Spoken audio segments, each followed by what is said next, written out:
pick him straight up, then can the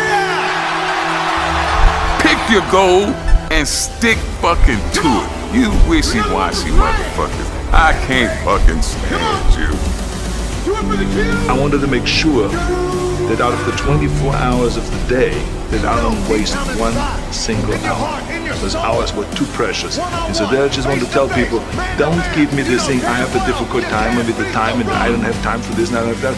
You have time. You make the time. And now, welcome to the Be Informed, Live Fit podcast, sponsored by FitnessInformant.com.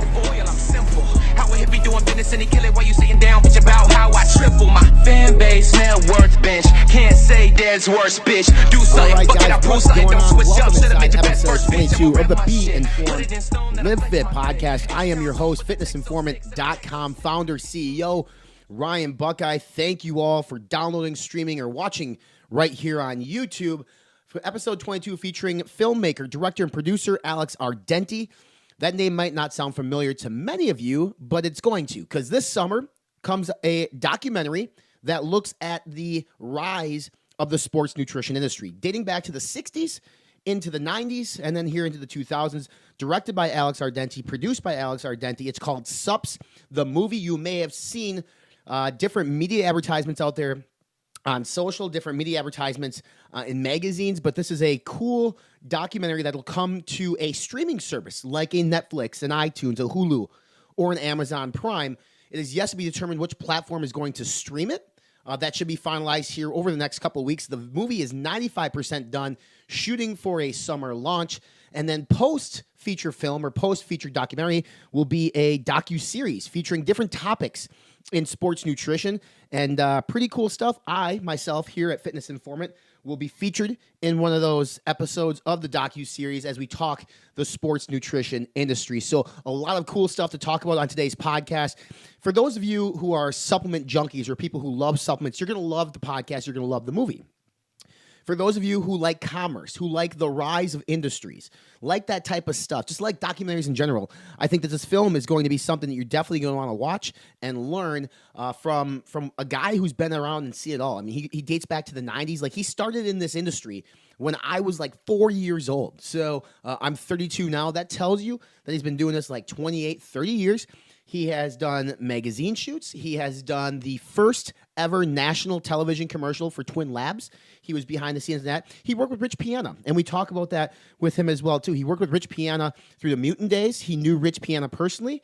We talk about the death of Rich Piana a little bit, but not too much. But really, like, the impact in which Alex has in our industry has yet to really hit in full-fledged force, because when the movie comes out, when the film comes out this summer, I think it's going to be super eye-opening for a lot of people involved. So that interview with Alex Ardenti will come up here shortly. Super stoked about that, obviously, here. This week's Pumped Up segment of the week is being brought to you by Built Fast Formula's award-winning Vaso Blitz Pump Igniter. Not only is Vaso Blitz the winner of our 2018 Shield of Excellence Supplement Award for the best pump product, it is also the first nitrate formula fully dosed with 30 servings, not scoops. When Vaso Blitz is consumed daily, even on your off days, it will last you a full month. All this for only $34.99, and as a special offer to the Be Informed Live Fit listening audience, use coupon code INFORMANT and save 15% off. I'm pumped up this week because your boy is traveling to a nostalgic place in the world of sports nutrition. I am going to Boise, Idaho, and I am going to bodybuilding.com, the headquarters. A lot of people have been speculating what I'm going there for. I will assure you I'm not going there for a job offer. Fitness Informant is my baby. We just did a podcast on how I left working for the man to do FI. I'm not going to go back to working for the man. But it'll be cool. I've never been to Boise. So I get in on Tuesday. I'm having dinner with Chris Gethin. So this podcast will drop on Tuesday, the day this podcast drops. This evening, I will be at a nice, fine dining restaurant with a guy that I super, super respect in this space. And Chris, not only is he one of the nicest guys in the world, he's so smart and he has so much wisdom. And honestly, for me and in my role of leading this Fitness Informant trip through the world of sports nutrition, to be the absolute best that I can be, I need to learn as much as I can learn. I need to be an expert at every phase of the game. And to be an expert at every phase of the game is I need to seek out the advice and the expertise and the knowledge of people like Chris who can help me become better in this space. Because ultimately, there are people who will say, yes, I continue to learn about supplements. They might Google something, they might read something, but ultimately, most companies out there, most platforms like mine out there, aren't doing a whole hell of a lot to continually educate themselves to be the best in this field. I am obviously, like, I sat down and read the Shea Act, for Christ's sakes, of 1994 to figure out exactly what distinguishes a dietary supplement from a drug. And that's really what the policy that we've been playing by for the last 25 years in this industry. I have conversations with people like Mark Glazer at a dinner table for 3 hours. And I want to have dinner with Chris Gethin because Chris can educate me on so much. Like, we've had Chris on this show. I text Chris. I email Chris. I talk to him. But to sit down with Chris in person, to have some of his time, because he's very busy, is special to me. And it's special to me for many reasons, but the most important reason is, like, his friendship. Obviously, I love Chris Gethin's friendship. It is amazing. It is super... it's the one thing that I love more than anything is my friendships and relationships in this world. But the education that Chris can shower on me, is going to be just spectacular. And, you can't necessarily put a price on the type of wisdom he's going to provide me. And really, like I said, to be the best in this business, to be the ultimate go-to platform for all of you listening to this, to be the ultimate go-to platform to be trusted and to get authentic information with no bullshit, I need to go out and I need to seek out the best in the world and get the best information possible. So sitting down with Chris Gethin, and then Wednesday going to bodybuilding.com headquarters. You can say what you want about bodybuilding.com. Once upon a time, BB.com was the largest sports nutrition retailer in the U.S., in the world. And then obviously Amazon came, and now I think Amazon has a majority of the sports nutritional sales, but bodybuilding is still massive. Like, it's still a player in this space. Like, I don't work hand-in-hand with bodybuilding.com. So it's pretty cool that I get to go out there and I get to meet with people in that company because it's a good opportunity for me to go out there and network and to learn about their operations and learn about their offerings and learn what they can do for brands and just soak in as much knowledge from that platform. Now, obviously, bodybuilding is a paying platform. As a consumer, I'll never do that at FI. I'm not interested in doing that. But if there's an opportunity to collaborate with bodybuilding.com on something, I think that's only beneficial for both of us, because there are plenty of people who go to bodybuilding.com who don't know about Fitness Informant yet. That's just a fact. Like, I'm not going to be oblivious to the fact that not everybody in the world knows who we are. At some point, the goal is to make sure people know exactly who we are. And to do that, sometimes you have to network and forge relationships with companies that are massive, like bodybuilding.com. And we'll see if anything comes out of it. But just the opportunity to go there, to see their operations, to see Boise, is something that really, really pumps me up. Our Genius Moment of the Week is being brought to you by the Genius brand. The Genius brand offers high-quality supplements with scientifically proven, clinically dosed, all-natural ingredients. With a blatant disregard for profit margins, the Genius brand focuses on creating innovative, industry-leading wellness supplements to help you live an active, healthy, and long-lasting life. Supplement smarter today. Check out full reviews and written articles on the Genius brand over at fitnessinformant.com. The Genius Moment of the Week this week is, there's obviously a gorilla in the room, okay? I've been asked by everybody and their mothers and their brothers and their sisters about my thoughts, my opinions about everything that happened in the sports nutrition industry in the last week. And a lot has happened, all right? I'm not one to shy away from acknowledging what's going on. There is a lot of stuff going on, legality in the sports nutrition world. Some of it finalized, some of it just starting. And I want to say that there were some people who were upset with me and this platform because I did not post a certain link to an indictment on my social media platforms. Now, let me explain why I didn't do that. First off, in every article that I post, it gets posted at fitnessinformant.com, and every article that I post has my point of view to it. That's what differentiates our platform. Instead of just regurgitating information that they can get from another website, like, I provide our FI spin. I provide my point of view on it. And if I am not fully educated on the topics at hand, I can't provide an authentic reaction to that story. I can't provide an authentic reaction to the documents and the details laid out before me. I have not had an opportunity to read through all the documents, and that's the God honest truth. I've been busy. I've read sort of the cliff notes on it, but the cliff notes are not enough to forge an educated opinion or an educated response to do that. So that's number one. Number 2 is this. I have seen people post this link on their platforms, and I have seen the comments from people. Listen, yes, I want people to go to the website. Yes, I love engagement on social media, but there's positive engagement and there's negative engagement. And I'm not interested in the latter. I don't need people coming to follow Fitness Informant who just want to seek out drama. Okay, I need people and followers to come to Fitness Informant who are seeking out information to be educated on supplements, science, nutrition, diet, exercise. That's what I want. And the people who come out when you post something like that, if I just posted that link with no point of view, there is going to be so many uneducated opinions posted on there that are just inappropriate. And I'm not saying what's in that indictment is right or wrong. Like, I'm not pointing a finger and saying he or she is guilty or he or she is innocent. I can't do that because a court of law is going to do that. They are going to have their day in court. They are going to have due process, and they have every right to that. This is America. And in America, you're innocent until proven guilty, except for in the court of public opinion. In the court of public opinion, you're automatically guilty, no matter what. And even if someone is innocent, even if somebody is innocent, that court of public opinion can absolutely ruin them and their character and brands that they run. Do I have my thoughts on stuff? Yeah, absolutely I do. But you also have to understand as well, when there's an active case going on, and if I say something that's incorrect, I am now liable for defamation. I am now liable for saying something incorrect in which I am questioning somebody's character. So there's a lot of things going on here. And the third thing too is like, I am not a lawyer. I am not an expert on some of these charges. I don't necessarily know what that means. So I've had a lawyer friend look at stuff, and I've had them look into everything going on because ultimately I want to know. I want to know, like, what does this mean? And I honestly didn't have all that information. So for me to be quick to get out there because I want to be first to market with a story so I can get engagement and so I can get link clicks, man, I don't run my business like that. I don't run Fitness Informant like that. Yes, you guys have every right to know what's going on in the world. You absolutely do. And there are plenty of platforms out there that posted this link without any sort of context. That's not who we are at FI. That's not what I do. I provide context. I provide a point of view. And the genius moment of the week for me is just the overlying response from us is if you're in this industry or any industry for that matter, it doesn't necessarily have to be sports nutrition, is do the right thing. Like at the end of the day, you are going to have so many different temptations and your ego is going to want to do so many things. Money can really tempt people. Sex can tempt people. It's a natural occurrence in society. It happens all the time. There's temptations to be, take a little bit more of this to do that.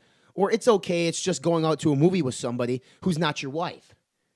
Like those are temptations that we face on a daily basis. And in my brand values, I have in my media kit that I send out to brands, and I posted this on social. There's the first fucking page of my media kit. I put our vision, our mission, and our value statements. Our core values are there. And I do that because I want brands to know what we stand for. Before they get into the different advertising options on our platform, before they get into what we can offer as a brand for their brand and how we can help them out, they need to know who we are as a brand.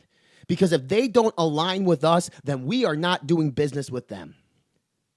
And my core values are honesty, integrity, transparency, and then the fourth one, and the most important one, is always do the right thing. So at the end of the day, I am not one to cast judgment on somebody until the court of laws do that, because they're going to have their chance to prove their innocence, and they're going to have their chance to fight the case as they should. They should. I know people involved in it. I know them personally. There are people involved in the case that I dislike. But even though I dislike them, I don't want to post something on my platforms, because if people even drag their names through the mud inappropriately from an uneducated point of view, that's not fair to them, even though I don't like them.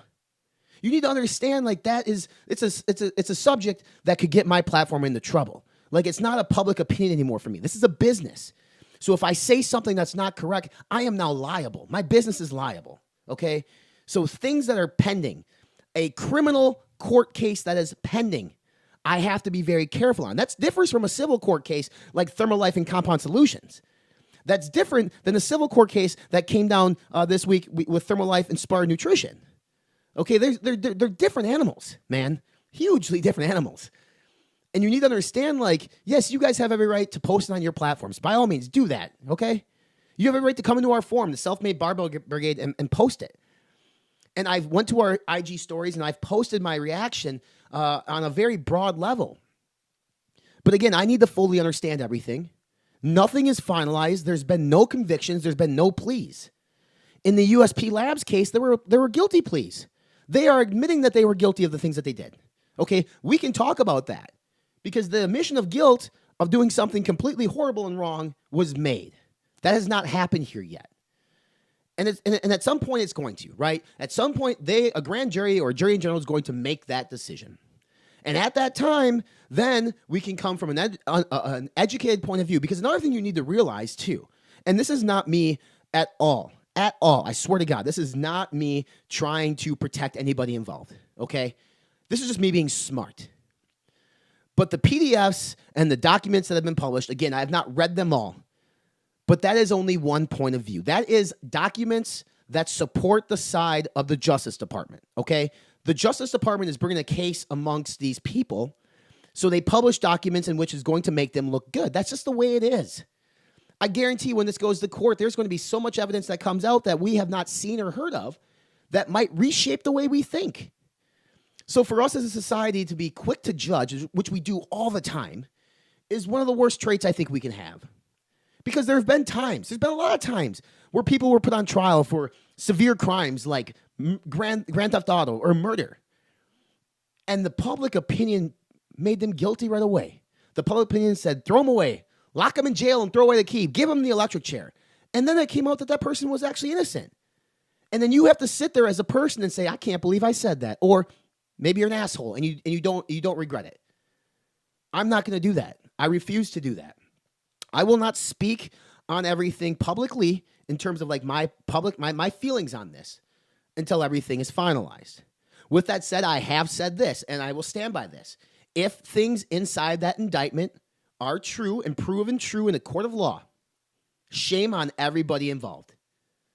It's not okay. It's not okay, the things that were listed in there. But as a professional, I need to know the entire case. I need to know all the details. Because one of the guys listed was a sales rep. You know, I mean, I just don't know. So I apologize if anybody is upset that I didn't post the link. But again, you got to understand, like, I'm not seeking out drama on my pages. Do you have the right to the information? You absolutely do. But for my platform and Fitness Informant, for our platform, you have right to the information with my point of view, my educated point of view. And quite honestly, I don't feel comfortable because I don't know what I can and cannot say. I don't know what I'd be held liable for. And it's just not, it's not that important to me to gain a couple new followers who seek out drama when I can spend my time and efforts building out ingredient pages like Alpha GPC, like Laxogenin, like different ingredients that people are actively searching every day to become more educated on sports nutrition. Always do the right thing. That is my overlying takeaway from this whole thing. Just do the right thing. And if you do the right thing, you have nothing to worry about. You'll be just fine. You can run a very reputable business. Look at us. He's doing the right thing. And I love it. So just moving on from that, a lot of different headlines this past week. We'll just kind of cover a brief of them here. Branch Warren joining Team Cage Muscle over at Chris Gethin. Now, Branch actually represents Black Skull. And I'm not sure if Black Skull is going to be kind of dead at this point or what. But he's on Team Cage Muscle now. Him and Chris Gethin go way back. So it's pretty cool to see him on a reputable brand like Caged. That information over at fitnessinformer.com/news. Olympus Labs previews their new pre-workout. It's called Levels. It's an interesting pre-workout featuring Dynamine, caffeine, S7, Glycer Pump, Cognizin. It's a really cool profile. It's really good. It's going to be really good for energy, pump, and focus, featuring their new branding. So make sure you check that out if you have not. Redcon 1 finally released the label on their brand new vegan protein, Green Beret. This is the first vegan protein that the line has had. I'm not sure if they're going to expand on different vegan products, but it's cool to see them come out with a vegan protein. Speaking of vegan, Ghost Amino version 2 dropped this week on their USA website, featuring 10 grams of EAAs per serving. 5.5 grams are the other 6. 4.5 grams are a 411 BCAAs. They are vegan-friendly BCAAs, and it also features other hydration elements, I believe, as well. Like, I believe there's coconut water and some other stuff in that, too. And then NutraBio is added again, obviously, as they keep going and going and going. They released their strawberry lemon bomb flavor in their pre, their Intra Blast, and their Reload. So not only is that available now in the Alpha EAA, which we just got done dropping the review of that, it's available in their pre, their Intra Blast, and their Reload Recovery Matrix strawberry lemon bomb, which we tried at the Arnold, excuse me. And I really can't touch on it because it was kind of watered down. So I think I'm going to have to get a container of this so I can try it and give you guys a flavor review here at Fitness Informant. Listen, I know we talked about the genius moment of the week, and that's like the negative light on the sports nutrition industry. This is the industry that allows me to do this full time, and I love it. So when something like that happens, it's not great. It's not fun to read. It's not cool to understand some things that potentially could have happened in this space or did happen. I mean, somebody's going to decide that. But ultimately, Alex Ardenti, having him come on the show is a good thing because the film SUPPS The Movie looks at the positive side of sports nutrition. And that's what we need. Because for all what happens is we don't discover and talk about all the good in this space. And some people might argue there's not a lot of good. And that's fine. But you got brands like Ghost. You got brands like Cage Muscle. You got brands like NutraBio out there who are doing things the right way. They are providing overages that is correct. They provide a third-party website in which you can test the legitimacy of your label. And I think you're going to see more of that. And especially with these suits coming down and these different indictments, it is going to force brands to think differently about how they do their stuff, how they formulate their products, how they manufacture their products, how they test their products. So albeit this is bad for the industry, at the end of the day, it's going to be a good thing for this space. Because it's going to force people to always do the right thing. There's no reason to do anything any other way in this space. There really isn't. These are human lives. These are human organs. These are human everything, like human health at hand. Provide the best quality supplements with clinical dosages. Have your shit tested. Make sure you're meeting label claims. And quit the shady fucking shit. It's simple as that. And that's why FI is here. We are here to seek out like the good in this space and to elevate that good for you as consumers to know and see. And if we reach a bad apple here and there, then we'll tell you about that too. But at the end of the day, my job is not to rip down brands and throw them in the garbage. My job is to seek out brands who are doing things the right way, provide some time on my platforms for you guys to discover them, and just make things happen for them. And Alex Ardenti is going to do that in SUPPS The Movie. So I'm stoked to kick this over to the interview I did with Alex and myself. And I really hope that you guys follow along. It's at SUPPS Movie on Instagram. You can follow Alex Ardenti to read up on this stuff. Interviewed some really intelligent people. We talk about that in this interview. So sit back, relax, enjoy this awesome interview with filmmaker, director, producer of SUPPS The Movie, the one and only Alex Ardenti. Office is finally done. Succulent game. Strong. Plant porn, Ryan. That's an aggressive move. It's an air plant. Not No doing that. dumping in space. Classy. Who says don't die when they give them a piece of cake?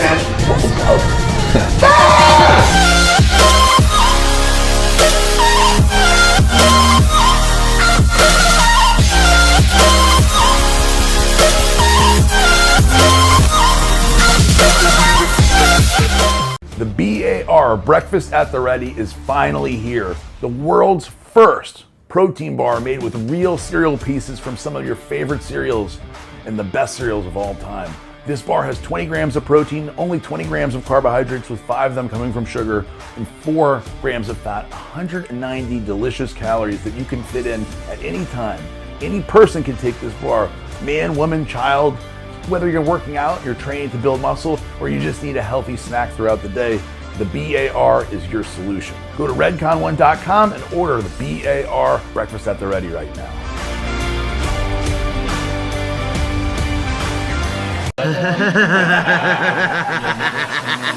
With the amount of hard work that I put in, I need a reputable brand. I absolutely love this stuff. The energy is amazing. The pumps are ridiculous.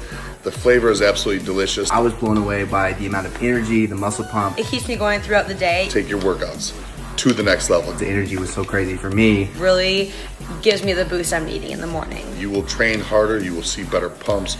You will go longer in the gym. The quality of the ingredients makes a difference. Try Rise. You're going to love it. I guarantee it. Their products are top of the range, and I'm very proud to be a part of Team Rice.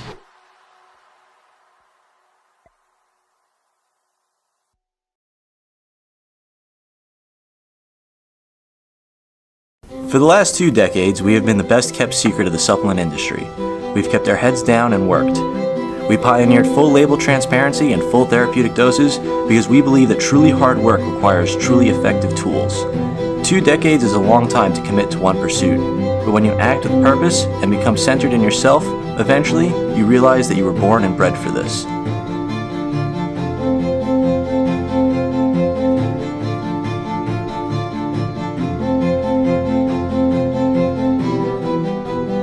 The things you once thought impossible, you now do every day.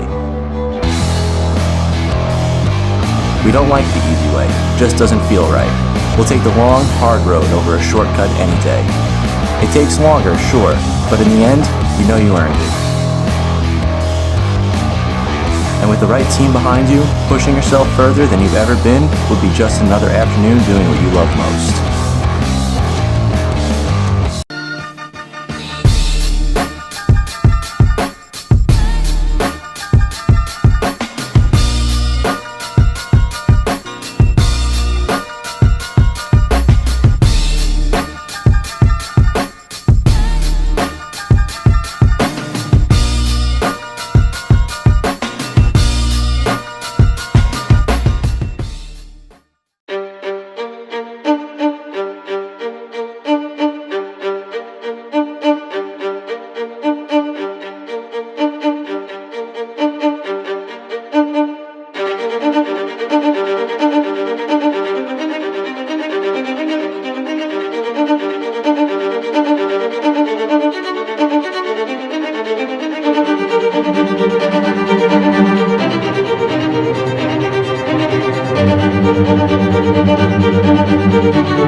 I've spent most of my life chasing what's termed as unattainable.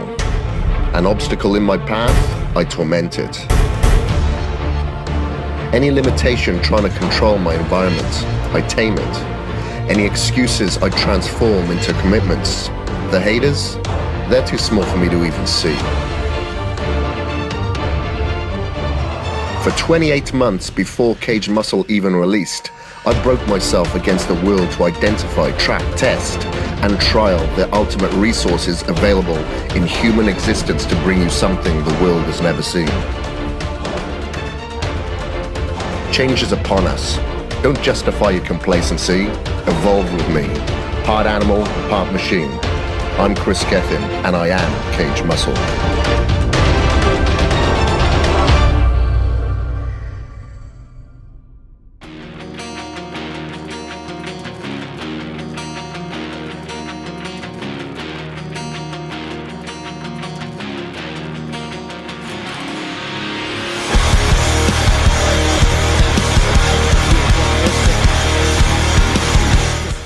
Massive man in the split screen.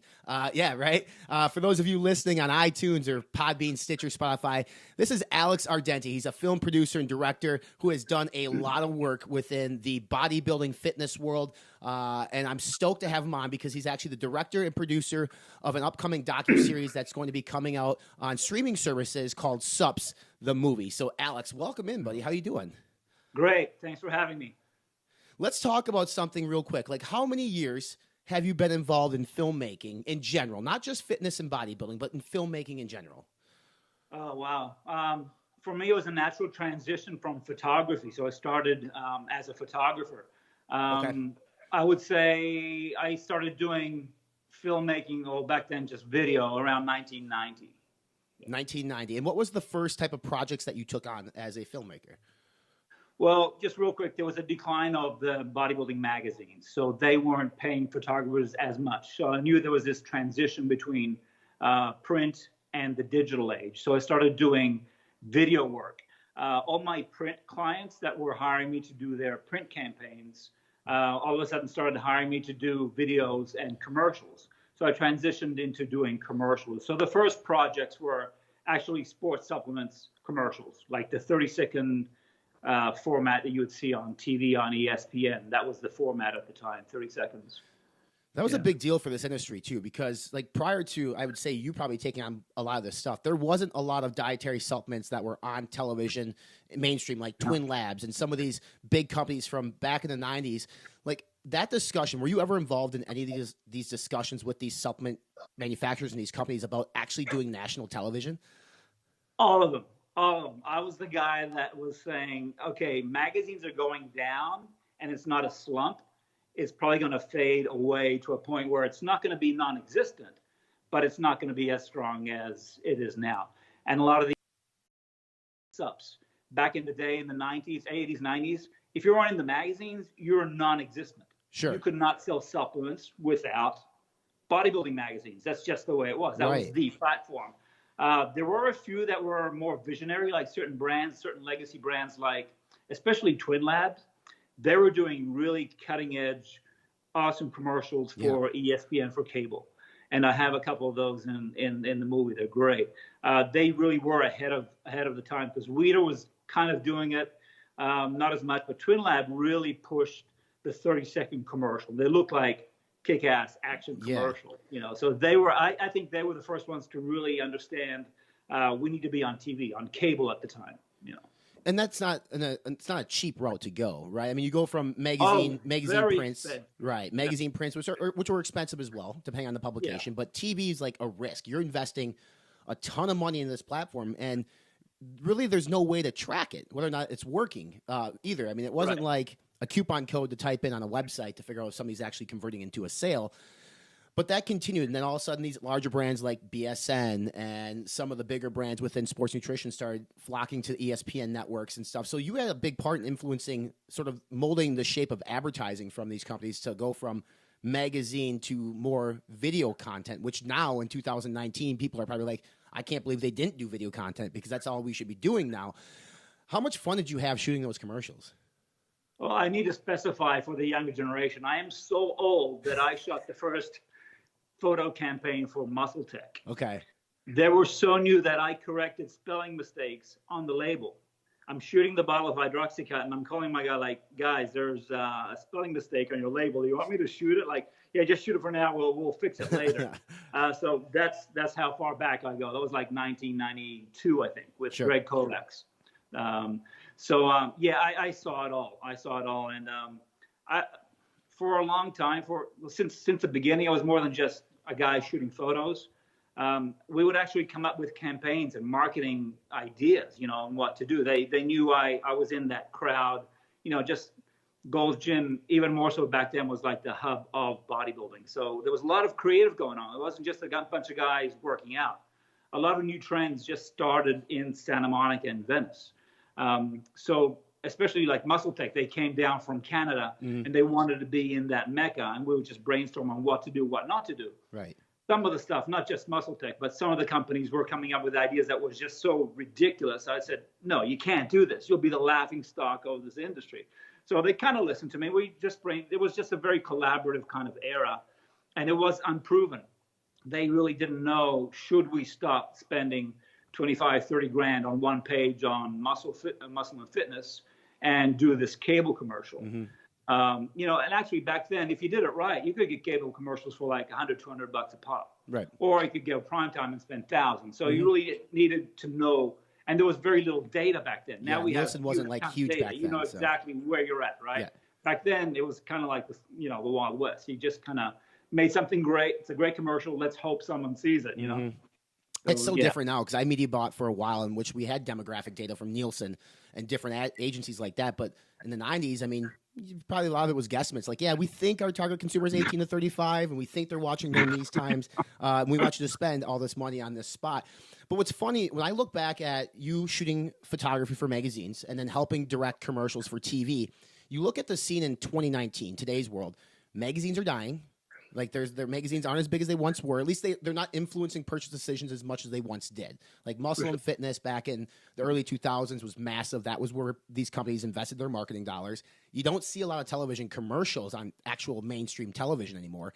Everything's via digital platforms. So Facebook, social, And you got involved in that too. Like you worked really close with Rich Piana, and you have a really good.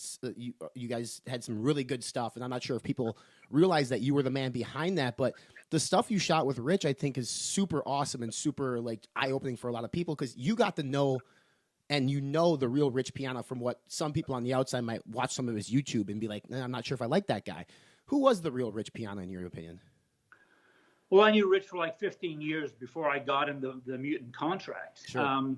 Actually, my good friend Ron Paltrow, he explains this in SUPPS. It was a perfect storm with Rich. I knew Rich for so long. He was just a bodybuilder who won the Cal, which is a great contest. Mm-hmm. He was never able to win the USA or go on to be a pro. So it was he was retired from bodybuilding.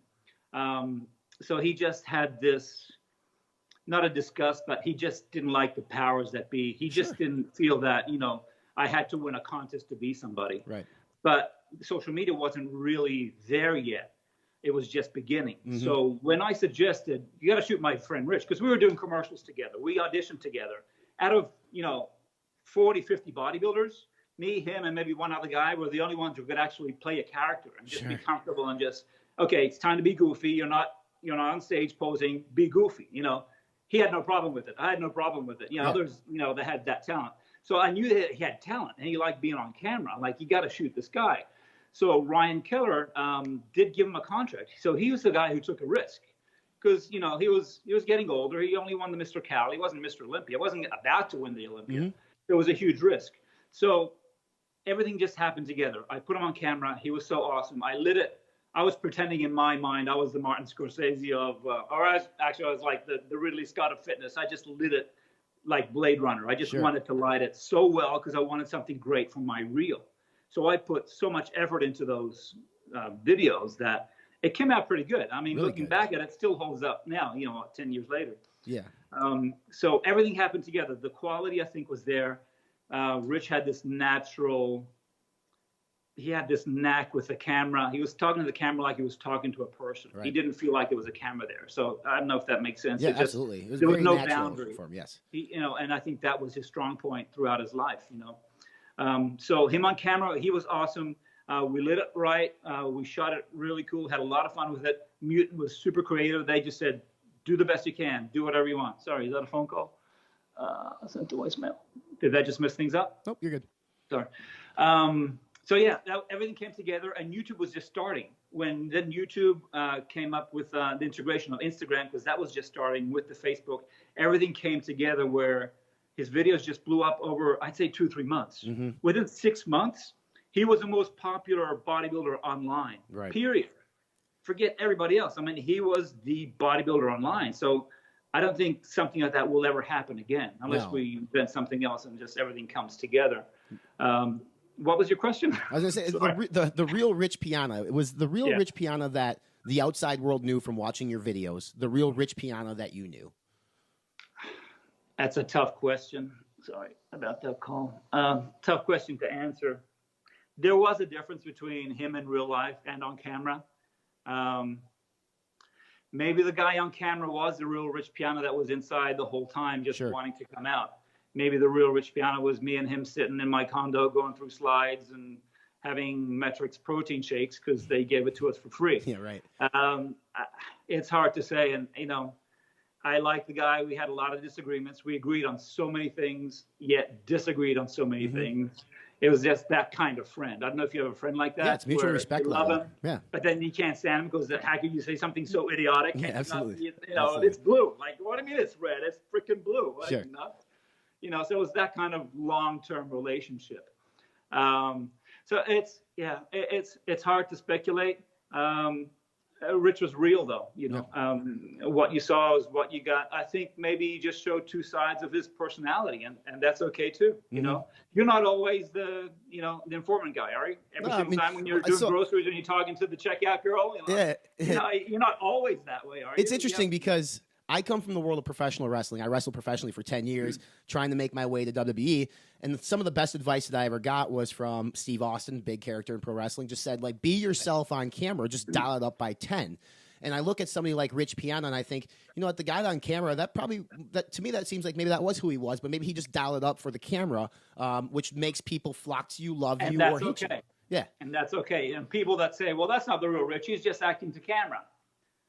We all act differently. I act differently with my mom than I do with my dad. Oh, absolutely. It doesn't mean I'm a phony or multifaceted kind. That's just human nature. So yeah, I think it's all good. He was what he was. He definitely made a mark in the industry.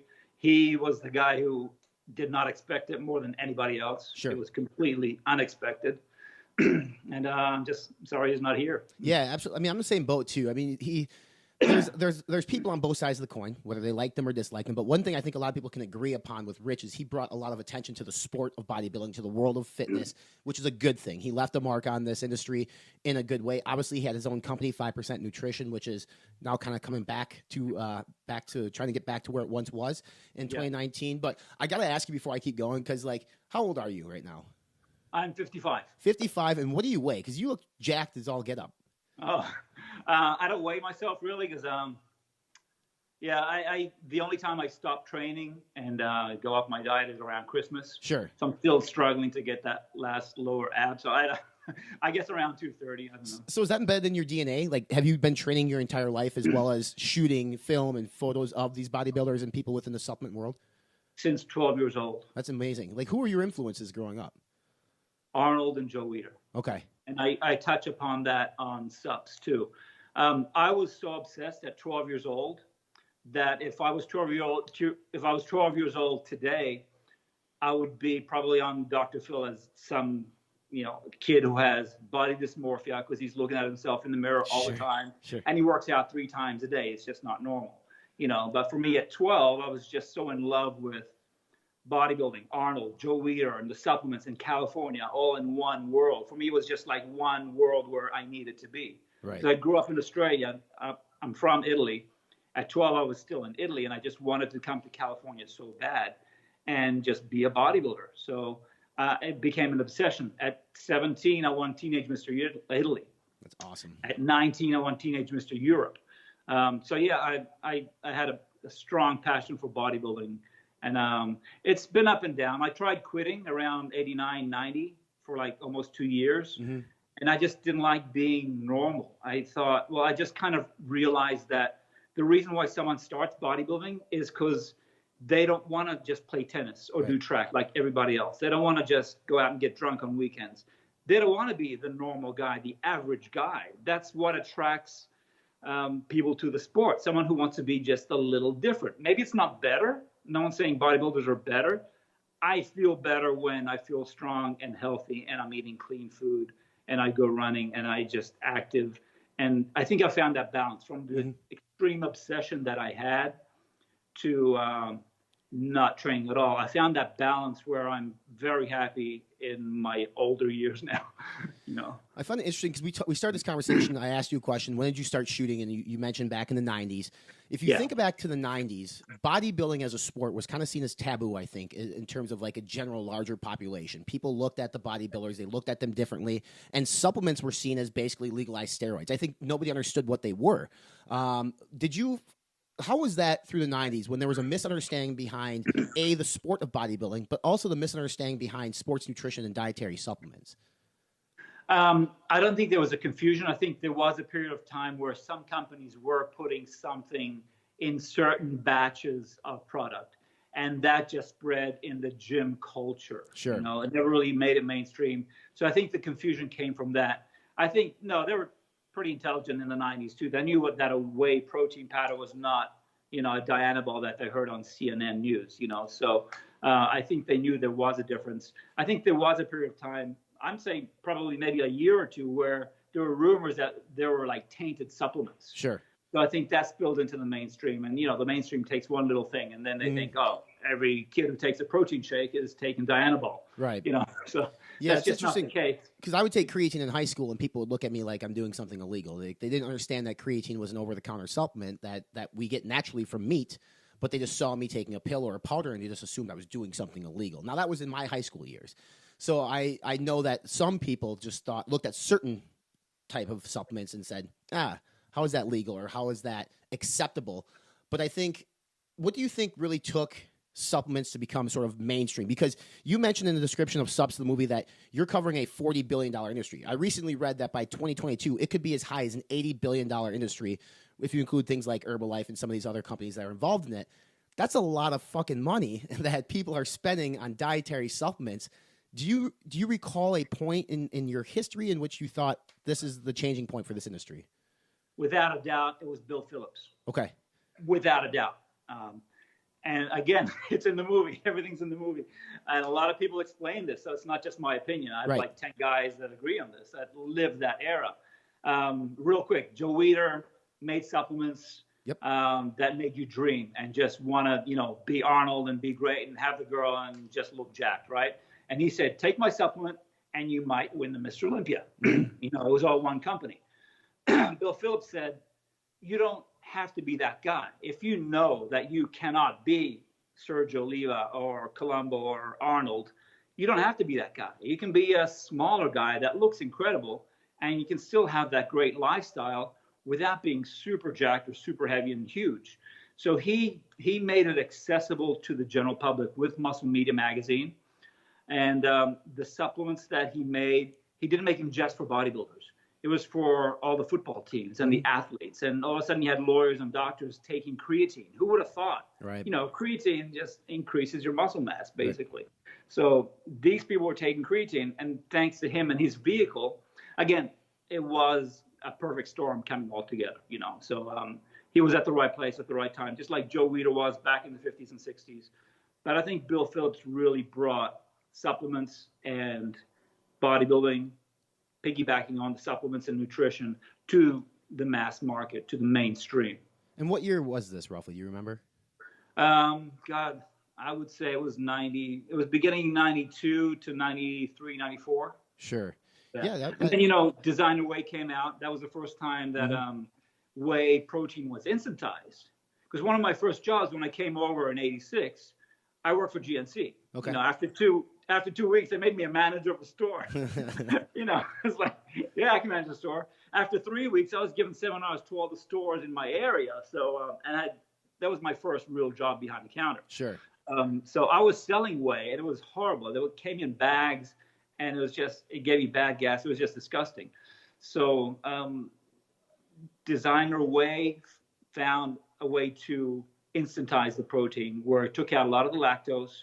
It was digestible and it tasted great. So when Designer Protein hit, even if it was like $40, $50 for a 2 pound, it was flying off the shelf. I mean, everybody was taking whey protein. I mean, the housewife, the young teenage girl, that Designer Protein really changed a lot, of the perception that bodybuilding supplements weren't just for the meatheads.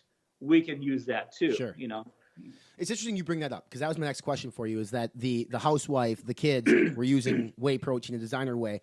But even today in 2019, like, you still see, and I'm not opposed to this at all, but you get some people who are opposed to it, but magazine spreads or social media ads in which are showing a supplement, and then they're showing an enhanced bodybuilder or somebody who obviously is bigger than most people see themselves at looking in the mirror. You shot some of these photos of people. Your personal thoughts on supplement companies utilizing athletes to show maybe the younger generation, like, you can be this size if you take this, because there's still some people are very smart. Like people like us, we understand I'm not going to look like that guy if I drink a protein shake a day. I got to put the work in and all this other stuff. But there are still some people who are confused when they look at these ads and they say, well, I could be like that guy if I take this. Like, what's your thoughts on companies that utilize massive athletes in their advertising to push a certain supplement? Well, the problem might be in advertising per se, and how do we as human beings perceive that? Sure. Nobody shows a dirty Lexus that has a ding in a commercial, and how many times do you see a pristine Lexus driving around town? Not always. I think your question is, does that product mean, if you take that product, will I be like that guy? Again, I think, we're more intelligent than that. But I did ask this question to a Muscle Tech executive early 90s about Greg Kovacs. I was at FIBO. You've heard of FIBO, right? We were walking around with Greg Kovacs. Wherever this guy went, there was a crowd of kids around him all the time. And I asked the guy, like, well, do these kids really think that they're going to be like him in any way? Is it possible at all for any of these kids to be that huge? He was like 320 pounds. And they said, you know what? They look at that and they know that if they take the protein shake, they're not going to be like him. But if they can have 10% of Greg Kovacs, so just 10%, even if it's 80% BS, and I only get 10, 20% of that, I'm happy because, 10 or 15 pounds of muscle on my body, I'm going to get the girl. I'll make the team. I'll be jacked. I'll be ready for the summer. So, yeah, I know that, metrics back in the day didn't build Ronnie Coleman's physique alone. There was a lot of factors that went into that. Mm-hmm.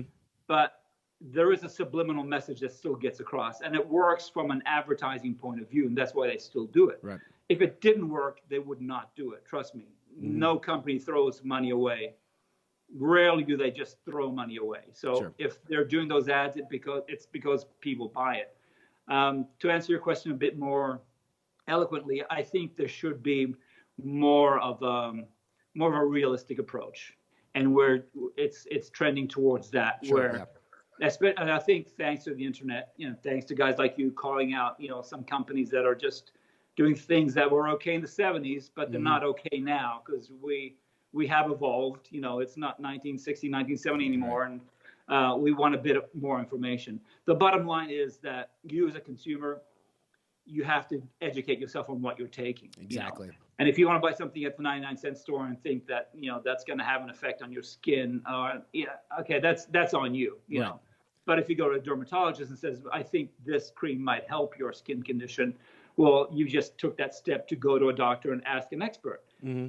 Again, thanks to guys like you, you're educating the public. That's the best we can hope for. Just educate the public, and then it's on you. It's your decision to take what you take. I'm a live and let live kind of guy. If you want to do something to your body that's not harming me, do it. If you want to take something that you think is working, hey, good for you. Right. Maybe I'll try it. And at that point, I don't know if there's science behind it. Maybe I don't care. I just want that result. So whatever gets me that result. So it depends also what frame of mind you're in. Yeah, absolutely. Yeah, I completely agree with you. I mean, there's platforms like us that we're trying to educate, but at the end of the day, my goal is I don't want consumers to come to me for the answers. I want them to know the answers through their self-education, which is what we need to do as a society in general. Let's talk about SUPPS the movie. The ETN launch, we're still not sure. Hopefully sometime this year it'll come out, which I'm super stoked about it because at first when I saw the advertisement for SUPPS the movie, I thought it was a joke at first. I didn't realize this is like a real thing. And then I looked into it more, and this was last year some point. I was like, well, this is a real thing. This is super cool. And I saw Shane from Stacked was actually being interviewed from you, and he's on the show every now and then. But the inspiration behind the movie came from where and why?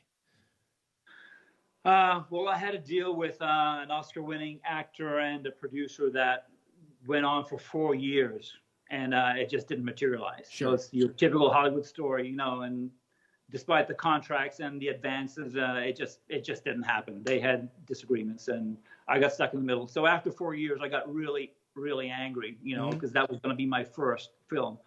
So at that point, I'm getting older, so my goal is to just keep on directing and producing movies. Documentary is something I've always loved, and I just thought, what do I really know inside and out? What am I an expert in? And I know bodybuilding, and I know supplements, and I study a lot of nutrition. So I thought, no one's documented the history and the evolution of supplements. Right. And I started researching. Not even a YouTube video. There's a couple of articles, but nothing. No one's brought that to the screen. Yeah. So when I started shooting immediately, and I put together a rough cut, and I showed it to some distributors that have contacts with Amazon, Netflix, iTunes. Sure. And each one of these agents and distributors said, I had no idea about this world. Like, this is great. I mean, there was a girl in the office saw it, like, I don't like bodybuilders, but this is kind of cool. Like, you show how it starts in the 50s and 60s, and then it progressed to the 80s, and you have that kind of music, and then the fashions change, or the supplements change. So you see this evolution, and even though we're not into the bodybuilding world, obviously, they're just your typical Hollywood people. They thought the story was great, and why didn't anybody do that before? I don't know why. Maybe I'm just the guy to bring it. Sure. So, I'm happy that I'm the guy to present it because I want to present it in a positive way. It's not that gotcha kind of movie. It's not Roger and Me where I'm after the bad guy and I discover him at the end, like, I gotcha. And I'm not that kind of guy. I'm not the investigative journalist. Sure. I want to show all the great, fun, inspirational things that our universe has. And if someone else wants to talk about the negatives, knock yourself out. I'm Right. not that guy. But there are so many cool things in our industry that are so inspirational that I think it deserves to be told. And if people who dislike bodybuilding, dislike supplements, and think that we're all a bunch of nutheads like this movie, hey, for me, it's mission accomplished. Yeah. You know, that's what I want to do. I know I've got my crowd. The gym crowd's going to see it. You Right. know, I know that already.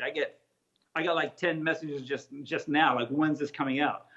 But if I can get people who don't know of our world and might have the stigma about us, it's supplements and bodybuilding, because it is one world in their eyes. Very much. If I can show, look, we're not that crazy. We're like the rockers. All we want to do is play rock in our garage band. That's who we are. We just want to be in the gym and be healthy and happy. We don't go starting fights in bars. We're not that kind of stereotype anymore. Right. Maybe at one point we were, I don't know. But now I think we've evolved just as a gym culture. And I think that needs to be shown to the world. And now Netflix, iTunes, Amazon, Hulu, these are all platforms that the attention is on right now. That's what we're watching. YouTube, obviously, Vimeo. So I'm happy to get it out. It's 95% finished. Awesome. I'm just tweaking it. There's just a whole process of distribution. I've got a lot of offers. There's a lot of, you think there's scam artists in supplements? I'm going to do a whole movie on these offers that I've gotten. I mean, some agencies, this is an agent. They said, I'll bring this movie out into a distributor for 50% of your profits. Oh, sure. Are you kidding me? That distributor has an email on his website where I can send him the trailer. Why should I? But there are people that fall for it. For Friend of mine sure. just fell for that. I mean, the scams in Hollywood are just like beyond anything we've ever seen. So we're like the angels compared to the music business and Hollywood. So Yeah. let's not shoot ourselves in the foot, too many times. So as of today, we don't necessarily have you're still going through platforms in terms of who's actually going to be the one to distribute this docuseries on, or do you already have a couple that will be? I've narrowed it down to 2 or 3, yeah. Very But cool. I still want to shoot, I have to shoot Jay Cutler. Yep. So I want to get him in there. Rick Valenti, who was part of that 80s, 90s crowd in Gold's Gym, where a lot of the supplements were tested right there. Sure. Like Ultimate Orange was given out for free Yeah. in Gold's Gym Venice. Yeah. That was like their training ground. Designer Way, Hot Stuff, all those crazy Hot Stuff. supplements That's at the a time. name. I used to use Hot Stuff back when I wrestled too, You to give me did? that fake tan. No, in the I ring. never used it. Yeah. Did you like it? It was hot. It turned you red, but I can definitely see now more that I'm in the bodybuilding world. I can see the benefit to a topical like that in terms of depending on what you're training. No. But See, that's why you need me to explain. The Hot Stuff was a supplement. sure, It was a powder that was the first proprietary blend. There were like 50 to 60 different ingredients. So talk about a prop blend. In one Sure. scoop, you had 60 ingredients. So you can imagine the quantity that was in there of each ingredient. I mean, sure. I guess yet the hot people stuff. loved it. The hot stuff I I don't was know if it referring did to was like anything at all. I really don't know if it did anything, because you put 60 elements in one scoop. No. How much can there be, right? right. Yeah, But everybody loved it. It was like such a cult thing. sure. Because we just wanted that next, drug-like effect, I guess, at that time. So I have 2 or 3 people that I still want to shoot and Sure. I can insert. And I don't have a deadline. When I feel that it's ready to show, I'm gonna release it. Absolutely. It's all me. I'm doing it all myself. So I don't have investors or people telling me what to do. You need to do this and that. So when I feel it's ready, I'll release it. And I'm planning for the summer, though, for sure. Very cool. And just to clarify, the hot stuff that I used was like a topical, like it was a spray that was Completely called hot different. stuff. So I thought we were Complete. talking about I think that it's one. a completely different company now. Very cool. All right, so I've seen you post on your like Alex Ardenti Films page and on the SUPPS The Movie page of some like historical things that you've brought to fruition that some people haven't seen. Like recently, Ultimate Orange, you just talked about that. You've had that recently on your social media page, and that company has tried to bring back like a second variation of that here in 2018, 2019. It's not the same, but what have you discovered? Because you've seen so much. Like, what has been some of the coolest things that you uncovered that you had never seen that you're just like, wow, you didn't even know that? The coolest thing is, and I have to thank the Weeder Corporation. They have archives of all the photography and magazines here in LA, and they're so gracious that they opened their archives for me. It's 10 minutes from my house. I've been here 20 years. I didn't know it existed. Wow. And I went in there, and they just went with big boxes, like, knock yourself out.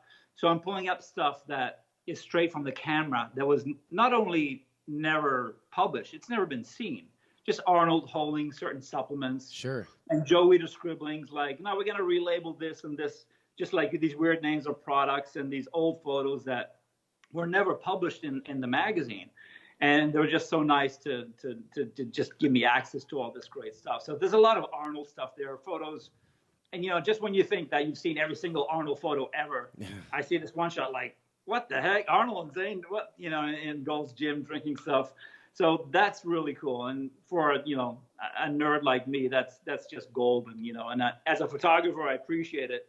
And just looking at the negative, and sometimes they don't even have actual prints or ads. They were just like mock-ups, sure, you know, with scribbles and stuff, you know. So that for me was just discovering so many things was great, and just reminding. There are so many experts in the film that remind me of things that I just forgot, you know. Yeah, it's interesting you bring up that too. And like, as an avid sports nutrition lover, user myself, like I'm anxiously awaiting this film because I want to see some of this historical context on like where this industry came from, because it's important for guys like me who are trying to be an expert in this field to understand the evolution of sports nutrition to what it is today, because I think that adds context in the information that I provide my fan base. But you mentioned some of the experts that you interviewed for this film, and Joe Weider influenced a lot of them. A guy like Chris Gethin actually wrote for Weider Publications. He's in the film, super nice guy. We love Chris. Who are some of the other names that people might recognize that you actually got a chance to sit down with and interview for this docuseries? Chris Gethin is just amazing on camera. He has so much knowledge just scientifically that's amazing. But Jerry Brainham, as far as supplements, and I've known Jerry for a long time, but when I sat down for him, I milked him for information for like 2 hours. I mean, the guy was exhausted after my questions. He was just like, I had no idea you're going to bombard me with these questions. That guy has so much knowledge that I actually subscribe to his newsletter, the appliedmetabolics.com, for $10. I mean, he's on this stuff like 10, 12 hours a day. Since the 60s and 70s, there aren't that many people on Earth that dedicate that much time to studying supplements and nutrition.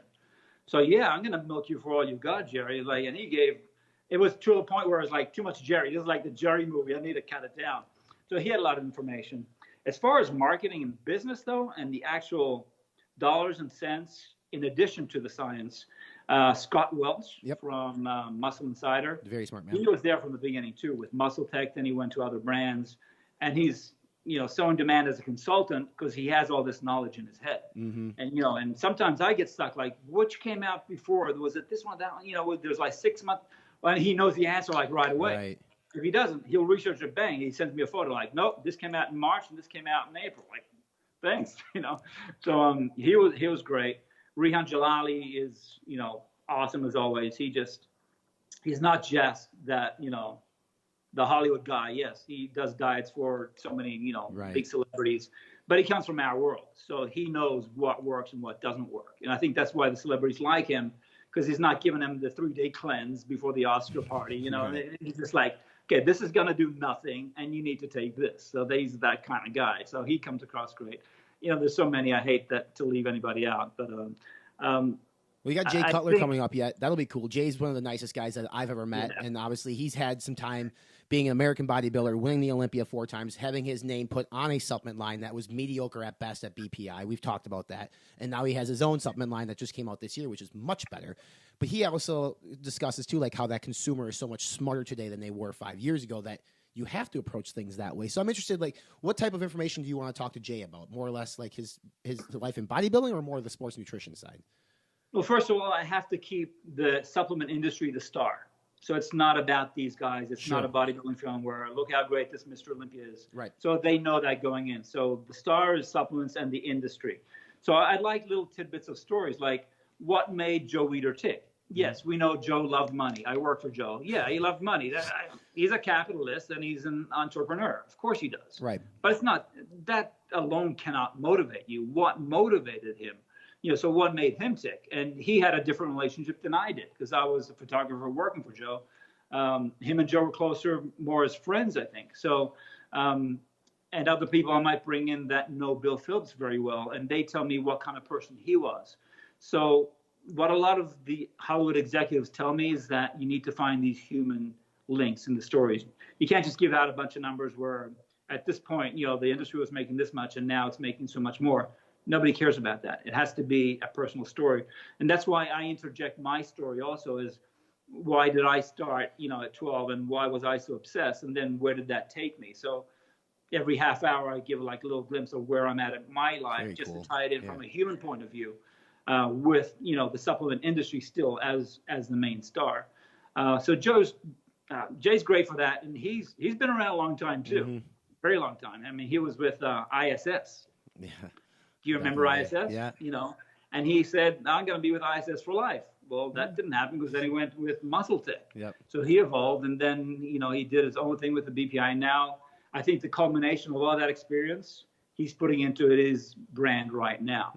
So I'd like to hear that story too. Yeah. And also, I think, and other people have told me this too, just from a marketing business point of view, like, why do people buy these supplements? There has to be, things don't become a global market to this size if there has to be some psychology behind that. Like, why do we take supplements at all? And I end with that. Like, why do we take supplements in the first place? Sure. Like, and you know that if we take that pre-workout, that's not the road to being a Mr. Olympia, but that's a road to our objective. What is that objective? What pushes you? So, the more human elements and the more psychology you put into a documentary these days, I think the better off we'll be. I'm interested to hear that psychology piece in the film too, because I come across people all the time who will ask me, like, I want to lose 20 pounds by this date. What supplement can I take?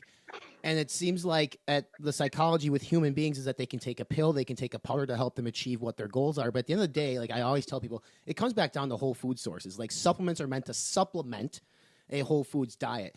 Do you think there's been a tipping point within the consumer that they might think supplements first before whole foods? Because I get quite a few people that reach out to me for expert advice that right away, all they want to know is what supplement before taking a look inside the refrigerator. Well, that's because they think that they have everything on point. They think, well, I'm training and I'm eating healthy. Well, there's a lot more. Maybe you're not eating as healthy as you think you are. If you think, well, I get most of my nutrients from real food at the supermarket, really, at Rouse and Albertsons and Gelson's, that's where all the real food is. Because I'll take you there right now, and I'll show you sugar. It's called white bread. Right. And it's vitamin fortified. So that's a delivery system for your vitamin minerals. Just, take your vitamins and minerals then. This whole, I kind of laugh when they say, well, I eat real food.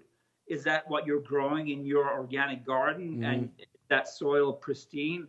We don't know what real food is anymore. And I got 3 little boys. It's freaking tough. Yeah. And just because it says organic on it, that's not enough for me. You really need to educate yourself. So again, going back to your question, they want to take the supplement thinking I'm doing everything else. I just want to get supplements.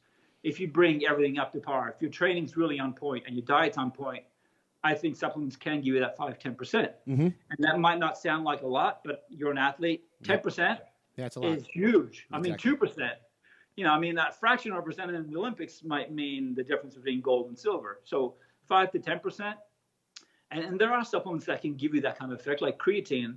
I mean, there's so many studies on creatine. It's nobody's opinion anymore. It's not like I think this, vitamin C will help cure the common cold. It hasn't really been established yet. Right. But we know that if you take creatine, you will get a neurogenic effect, to some point.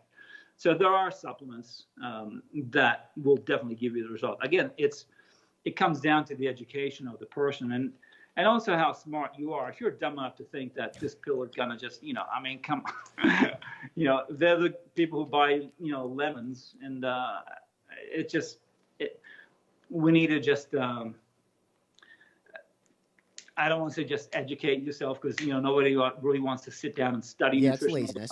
It is. But thanks to the internet, I think you can just subscribe to certain things and go on certain channels where it's not just entertainment. If you get a little bit of information every day, that's already pretty good. Absolutely. And I think too, you don't have to sit and read the books anymore, and you don't have to read the whole study. Right. Just get the information as many times as you can throughout the day, and I think it'll sink in. It just becomes a matter of changing your habits. So you're not going to buy that white bread anymore because you know that this other bread is slightly more healthy, you know, Yeah. less unhealthy than the white bread, correct? Right. The one thing that gets me, it's, and I know that you don't look at the negatives of things, and the only negative that I really look at are some of these multi-level marketing companies in which their reps will be like, you should replace a Whole Foods diet with this powder, and like that kind of stuff pisses me off because like that's not the way we should be thinking about supplements. But we've had reps talk to us about their line quite a bit about that. That right there. But also, if you're slinging supplements from your garage, most likely you yourself are probably not educated on what you're selling to the neighbor down the street. So just take that with a grain of salt for the listening audience. Like if you are buying something from somebody's basement, yeah, you might want to look into it just a little bit more to figure out if that's the right thing. I want to get back to the SUPPS the movie here real quick before we wrap things up. It's a docu-series is what I've read. So you plan on releasing several different episodes within one season, or is it going to be like one long movie? No, it's one movie to begin with. Great. Coming out this summer. It was 3 hours. They're forcing me to cut it. I'm down to 2.5 hours. They wanted it 2 hours, so it might be around 2 hours and 20 minutes. And how much film did you actually have, though? Because I bet you had a shit ton of hours that you I can make a 10-hour movie, and it's all interesting, you know. So I'm going to release the feature film first. So the movie is coming out in the summer, and I'm already shooting the series. The series is ongoing between 4 to 8 episodes. Awesome. All the time. So, but I want the movie to come out first. So that's my lost leader. That will get the attention. Then we'll start releasing the series. And each episode will have a certain topic. But I might touch on the multi-level marketing because personally, I really dislike that also. Mm-hmm. And I've lost friendships over that. Sure. You know, people that, and maybe it's happened to you, after 5, 6, 10 years, you don't call me and all of a sudden you're selling me a vitamin that I need to subscribe to. And I know it doesn't work and you know it doesn't work. Yep. And maybe you're not the friend that I thought you were. So it's happened 2 or 3 times now. And I just dislike that whole business model. Right. I just don't like it. And yeah, plus add to that the quality of the product, which is just horrible. Again, it might be stored in your garage, which is not the place to store. That's so far away from any GMP practice that I can think of. That's just no. So yeah, I might do a topic in the series, a whole hour on that, and why not? Yeah, you get a ton of hits, I think. I think it's an engaging conversation topic that we're actually doing like a mini series at FI2, just to your point, more or less just like explaining the business model so they can see like how to sustain that type of revenue and that type of growth. You have to minimize the quality of the product to nth degree, right? So we'll talk about that, but super stoked about this. So if it comes out this summer, the Olympia's in September. Could you see yourself doing like a seminar in Vegas at the Olympia, maybe like a showing, a screening, something? Because I just came back from the Arnold 2 weeks ago, and that's my first time actually at the Arnold. I've been to the Olympia before, and I looked at the crowds there, and there are so many, hundreds of thousands of people that are going to be watching your film because that's our crowd, right? Yeah, but it was amazing. Like that's the first time at the Arnold. I've been to the Olympia, and the Olympia's down, but the Arnold to me was like, this is the best sports expo that I've ever been to for sports nutrition. And I immediately thought of you. I thought of the movie. I was like, these are your people. These are going to be your word of mouth, your free marketers, and then obviously the platforms which you stream to. Have you thought about getting involved in any of the expos to help promoting the film, whether it be? Oh, sure. Do you plan on doing anything like that?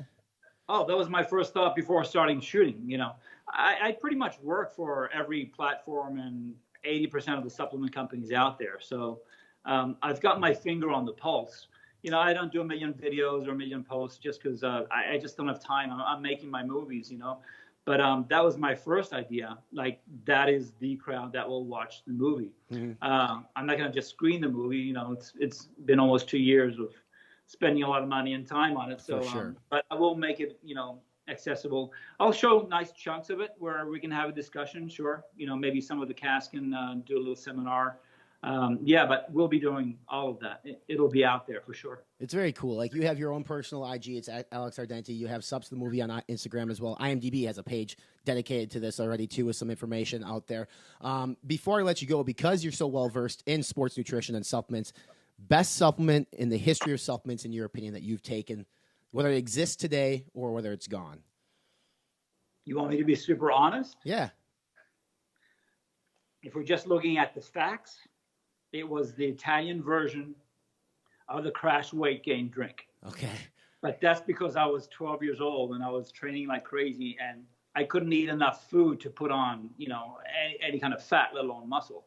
So just taking that drink 3-4 times a day, I just grew like a weed. Sure. I mean, at 17, I won Teenage Mr. Italy, and I was like 110 pounds at 12 or 13. I was super, super skinny. My parents would take me to the doctor saying there's something wrong with this kid. We can see his ribs on his back. He's just too skinny. And I said, the kid's healthy. He's just skinny. There's nothing wrong with him, So I just wanted to build muscle. And taking that was all I was taking, and I grew. Now, was it just a crash weight gain drink? I don't know, but that gave me a lot of results. After that, I would have to say maybe phosphagen. Okay. And all it was creatine. I'm not sure if there was any kind of carbohydrate in it at all. I think there might have been dextrose at the time, or some kind of which would probably would be, yeah. Maybe it was dextrose or some kind of glucose. But yeah, the phosphagen really worked. And again, it's the creatine because creatine just works. So initially it was a crash weight gain drink. I have to be honest. I wouldn't suggest that to almost anybody today unless you're really underweight. If you are underweight, that's the best thing. Sure. You can't have 6-10 meals all the time. You just can't. It's not sustainable. You might as well take that, 3 of those shakes. You get those extra 2,000-3,000 calories that you might need just to put on weight. But I'd say the phosphagen back in the day I really noticed a big increase in strength and gains. Yeah. And I guess the last question I want to ask you is because we asked this to our Facebook followers and stuff, like what supplement, if it, wasn't taken off the shelf or whatever, which one do you miss the most? And we always get Jack 3D from USP Labs, which a lot of people will say that individual SKU itself basically created the pre-workout category. Now, No Explode and stuff existed too, but I think looking back at my time when I first got into sports nutrition, like that was the pre-workout that people loved, whether or not you agree with what was in it. But do you recall a certain supplement, a certain product that essentially created the entire category or made a lot of noise, something like how that made a ton of noise with the pre-workout category?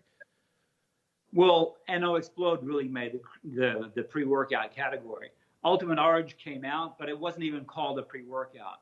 And it was very cult-like. Mm-hmm. But then when NO Explode came out, people didn't know what pre-workouts were. Sure. And BSN really educated everybody on the pre-workout. They told everybody it's not protein, it's not creatine, it's not a carb, it's a trigger. Something happens, and that's what it was. Jack 3D was the answer to NO Explode. NO Explode was a huge tub of stuff. Right. And their first marketing was, you don't need to take this full tub of maltodextrin and everything else. You can just take this microdose. So Jack 3D was the answer to the big scooped NO Explode type products. Sure. So I don't know if Jack 3D made the pre-workout category. It was the #1 selling sports supplement in the world at one time. Right. And think of that. Hold on. Think of that. And there was no magazine advertising. That came years later. And the magazine ads were crap. It was just like, that's not even an ad. That's just like an article. So they were able to just create this cult of people that absolutely love Jack. But, between me and you, it was just a stimulant. Oh, yeah. It had really no effect. It was probably counterintuitive to what you actually wanted. What's that? I said it was probably counterintuitive to what you actually wanted. It was constricting blood flow. It probably wasn't the best thing in the world to take you, but you got that stim feeling, so you just assumed that it was working for you.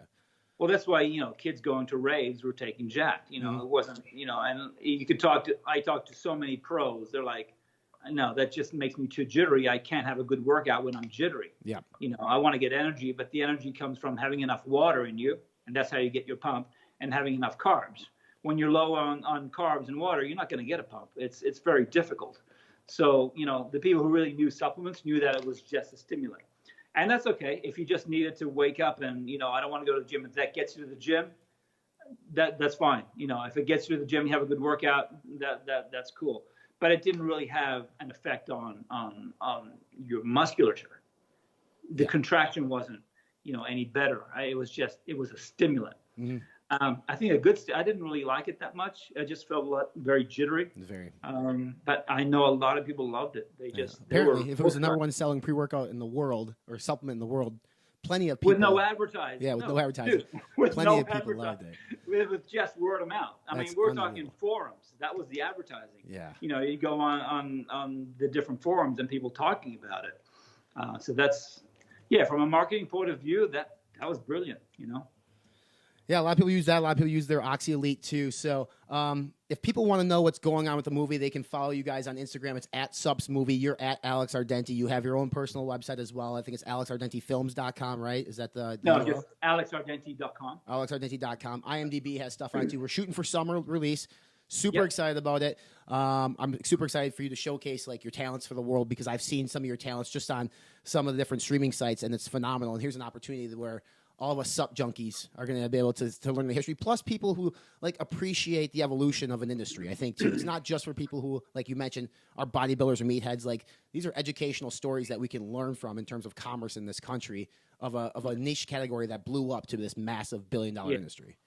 You know, and every industry has its own clowns. You know, we've had a couple of clowns throughout the years. we know that, and we always will. You know, we're not perfect, but for the most part, we're people who like being in the gym and eating healthy and exercising and taking our supplements. So just let us do what we want to do. And if you want to come in and join us and have a good time, we're here. You know, we're not a bunch of idiots. And, you know, we chose that lifestyle for whatever reason. Yeah. And I think it's about time someone explained that to the world, because they still don't get it, you know. You know, I often walk into a meeting in Hollywood and they're asking me, okay, so what should I do for arms? I'm like, I'm here to pitch my movie, okay, with this product. Well, because they see the guns that you're showing when you walk into a room. The lower ads, they just don't come out. So how do I get that? You know, I get that a lot. See, you are interested in that. Yes. You know? Exactly. Well, we're looking forward to it. We'll post the links at fitnessinformant.com on the YouTube channel everywhere, so you guys and girls listening to this can follow along with Maybe you should be one of the episodes of the series too. I mean, you're pretty knowledgeable. You know, you have. I mean, I got a face for radio. I'm not sure if I have a face for camera. We'll have to see. But I would definitely love to. I would love to be on the series. I think that I would have something to add to it. But like I said, I'm stoked to see this. It's going to be so awesome to see the evolution of the industry that I love, and the industry that allows me to make a living. Like, I mean, that's so many people are able to make a living from this industry and provide for their families. I'm one of them, and I'm thankful. And I'm thankful for you to be able to tell the story for all of us to watch it this summer. Oh, thank you. Appreciate that.